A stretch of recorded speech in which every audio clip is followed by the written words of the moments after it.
Hello, everybody. I hope you all can hear me. I got my microphone. So, hopefully, this live chat will go really well because the last one I did, it cut me off and I only had 6 minutes. So, thank you for those who are watching. And the last chat I did was on Tuesday, and that was But First Coffee with Ashley. And then now today, since it's Earth Day, I'm going to be reading the first three chapters right here. The first three chapters of my new book, Guardian, that I am working on, and I'm having a lot of fun with it. So, I really hope you guys enjoy this reading. I just hope I don't get cut off, because that's what happened last time.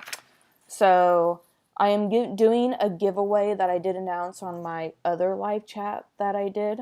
So, this is chapter 1. So, the series is called The Sword of Realms. Okay. That evening, the sun lowered on the horizon. In the back seat, Trixie read a book with sweaty palms. Her favorite full-size golden headphones over her ears, playing her favorite latest K-pop group, Handsome Seven from Seoul, South Korea. Ben's dog bed was covered with hair, where he always sat beside her. A couple of squeaky balls with holes and half-eaten chew toys were in the crease of the seats. Trixie was supposed to clean all the dog hair off before the move, but she forgot to. Maybe. Dog hair was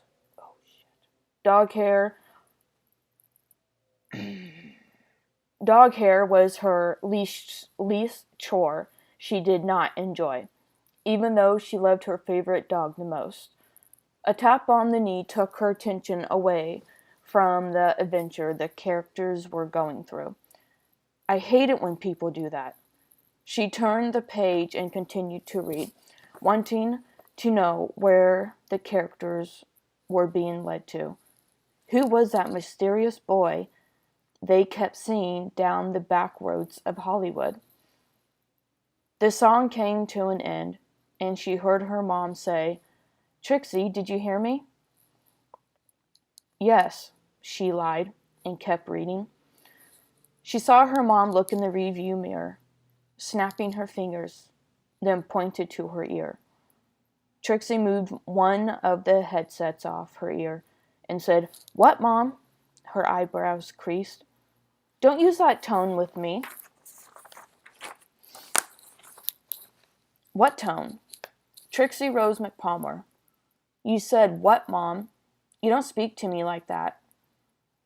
"You didn't hear me, did you?" "If you don't turn the music down, you'll go deaf." "I'm already deaf." "No, you're not." When her mom stopped at a red light, Trixie saw three tall girls with nice designer purses with buckles and gold chains. Their cell phone cases had rhinestones. I wish I had a car to drive. Then maybe I could be cooler in school and have a lot more friends and have all the guys interested in me and play the sports that I wanted. I hate being 13 in 8th grade. It's not fun. What? Why? Her mom glanced in the rearview mirror, concerned. You were excited to turn 13. Because I was closer to being a high schooler, Mom. I used to be 13. Yeah, but you weren't boring and as lame as me. Trixie McPalmer, don't say that about yourself. I don't want to ever hear you say that again. Got it? Well, it's true. She turned the page and felt Ben's leash on the floor and moved it out of the way. That's not true.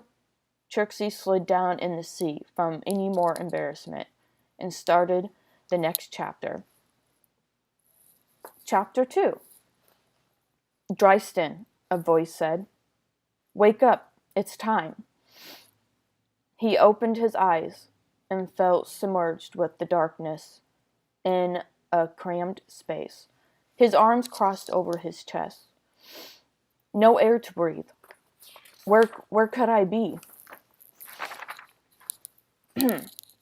Both sides of his head had a close shave. Dyson took a breath and readjusted his vest. Thank you, sir. I hope I'm not reading the wrong one. Wait, hold on. Maybe I should restart that. No air to breathe. Where could I be? Okay. Get me out of here. Itchy, thick roots held him in place. They hardened like stone, and chunks of dirt heated like fire. This is going to hurt. The soil melted off his arms and legs, scarring his skin. He screamed and fell forward to the ground on his hands and knees. The pain burned and eased. He felt the dirt press against his fingers, and the smell of grass lingered past his nose. I am so glad to be out of there. He stood and saw orange and yellows mixed in the sky like smeared paint on a canvas. It reminded him of all those times when he used to sit and watch Mom draw. Mom drew what she knew, what she saw. Dad wasn't around much, always out pursuing and tracking. Thank God you're still alive. Where have you been? I'm trapped, and you need to set me free. How can I do that, sir? He tried to look for him. Instead, he was all alone. Why can't I see you? Because I am trapped in this chamber.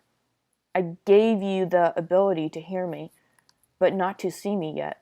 Once you set me free, I can put the plates in the slots and find the sword. Can I at least have some new garments, please? What's wrong with what you are wearing? I'm not walking around with old smelly clothes on, sir. Well, at least nobody could smell ya. Within a split second, all the clothes were changed into a stunning white vest around his chest and ribcage. White dress pants and shining boots were just right.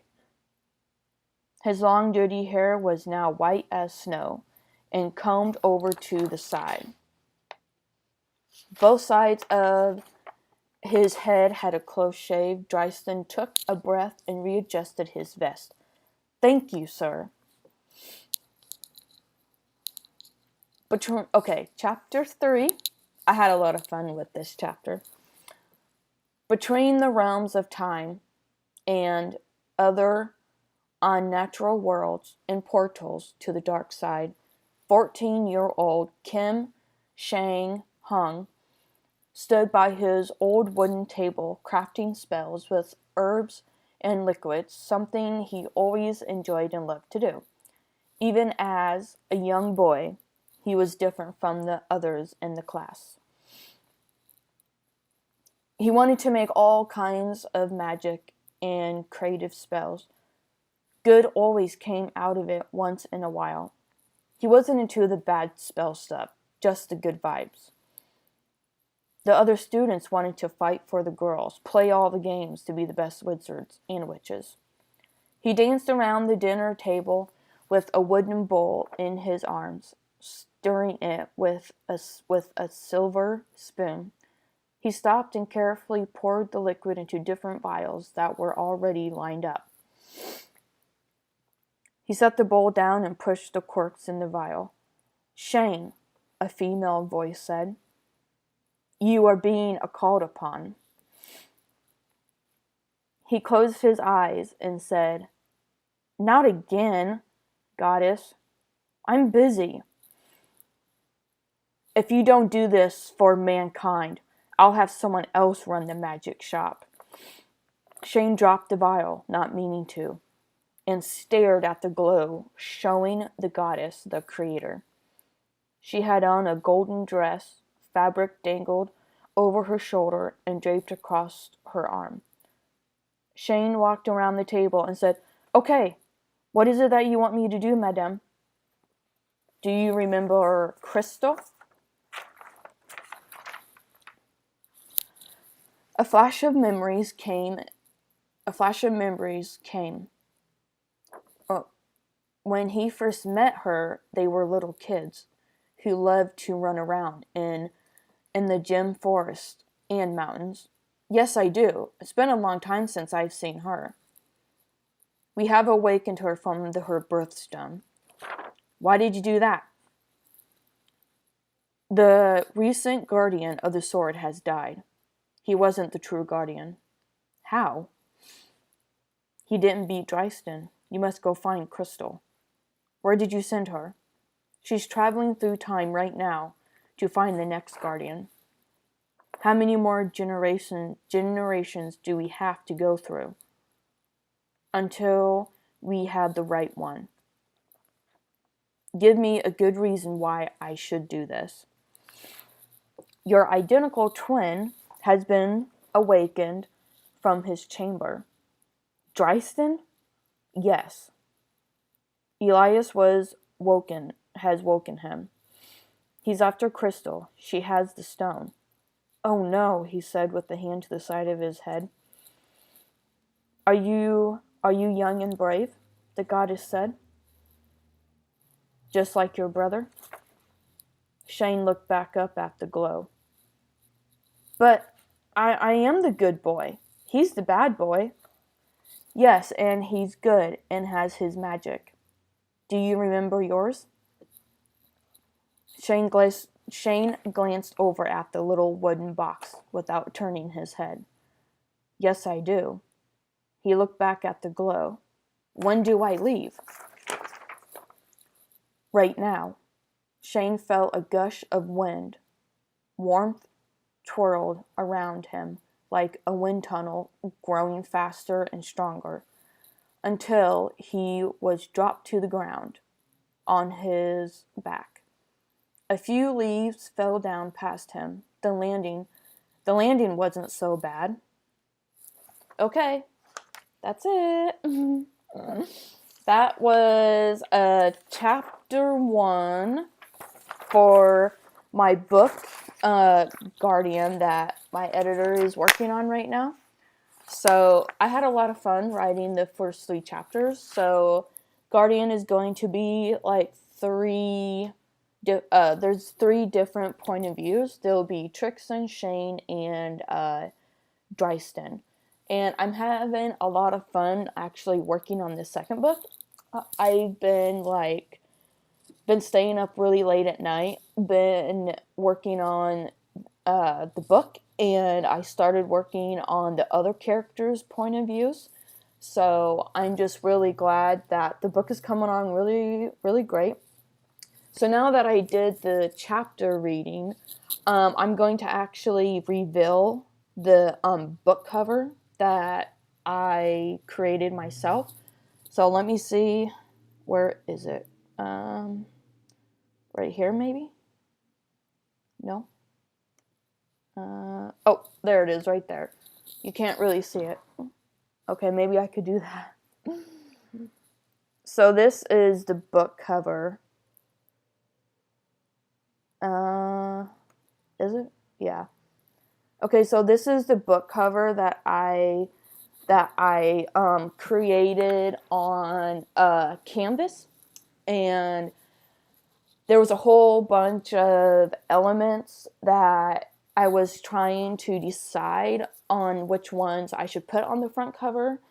So as you can see, there is a bunny, there are crystals, there's a key, and then there's a mushroom, and there are stars in the sky, right? I can't really point to it. I don't think I can, but anyways, I just had so much fun touching it, and I don't know how much longer my editor will be working on it, but I'm just really, really excited with this cover.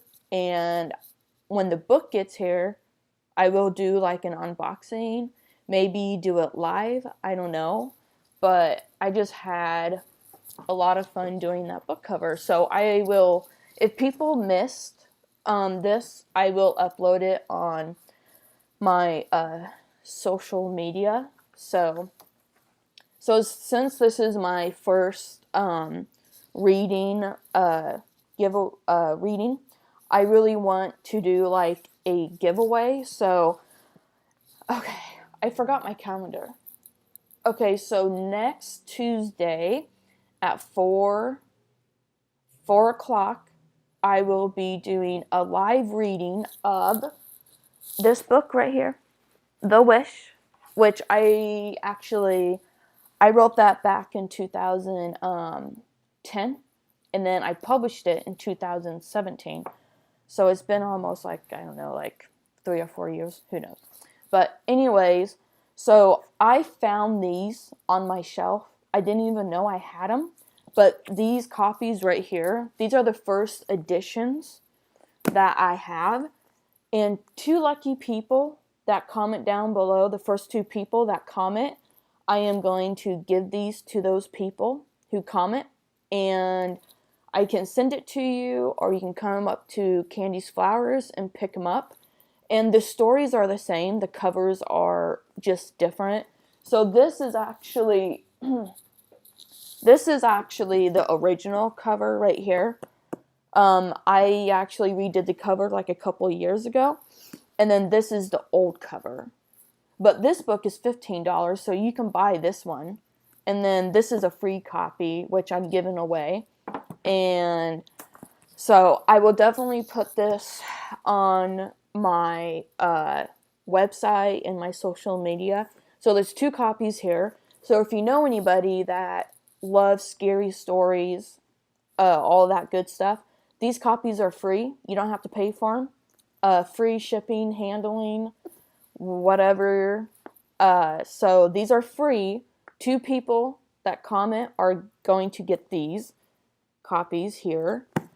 And then each of these books right here, including this one, not the poetry book, the pink one, that one is actually $12. And then this one, these are $15 each. And I do have copies up at Candy's Flowers. Me and Lita today actually found a new spot for them. So they're right actually across from the candles.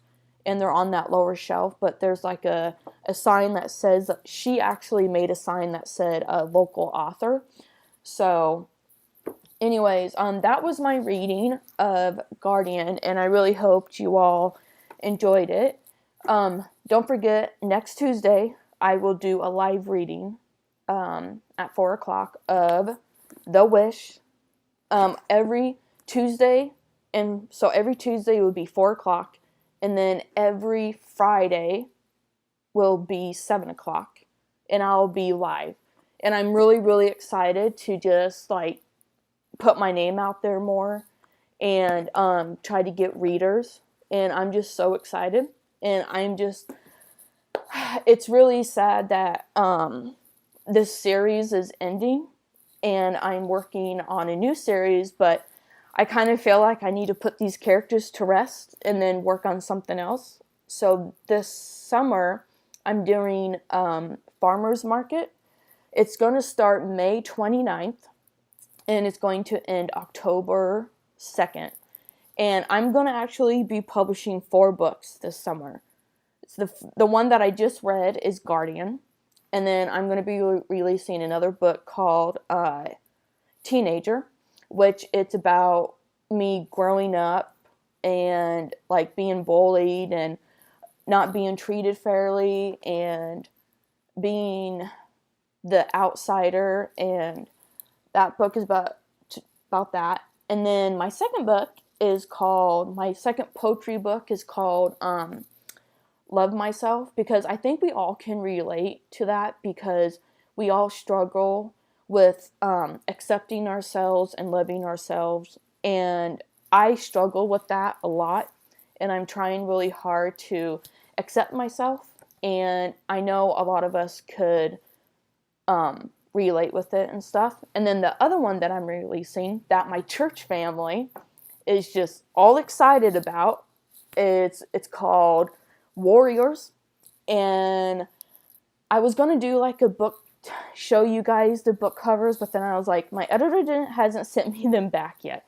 So Warriors is poetry about being a Christian in a hostile world and trying to be a prayer warrior and trying to fight Satan and fight your battles. And I have been going crazy. The Holy Spirit has been like hitting me so hard. And I wrote this poem, and I just got so teary-eyed, and I'm just like, oh my gosh. And then I have another book idea that it's like it's about one of my favorite dogs, which I don't want to get into that too much because I'll just start crying and I'll be really upset. But it's a children's book, and I don't want to say her name, but anyways, I'm not gonna talk about that because I'm just gonna start crying. So anyways, if you know anybody who loves scary books, you can spread the news and say, hey, just saying, there's a local author in town. She's giving away 2 copies of her book cover of her book. Boop. Boop. Okay, I guess I better stop. Okay, this is a 24-minute video already. I think that's all the news that I have. So I'm giving these 2 copies away. Next Tuesday, I will be reading at 4 o'clock. So, thank you all for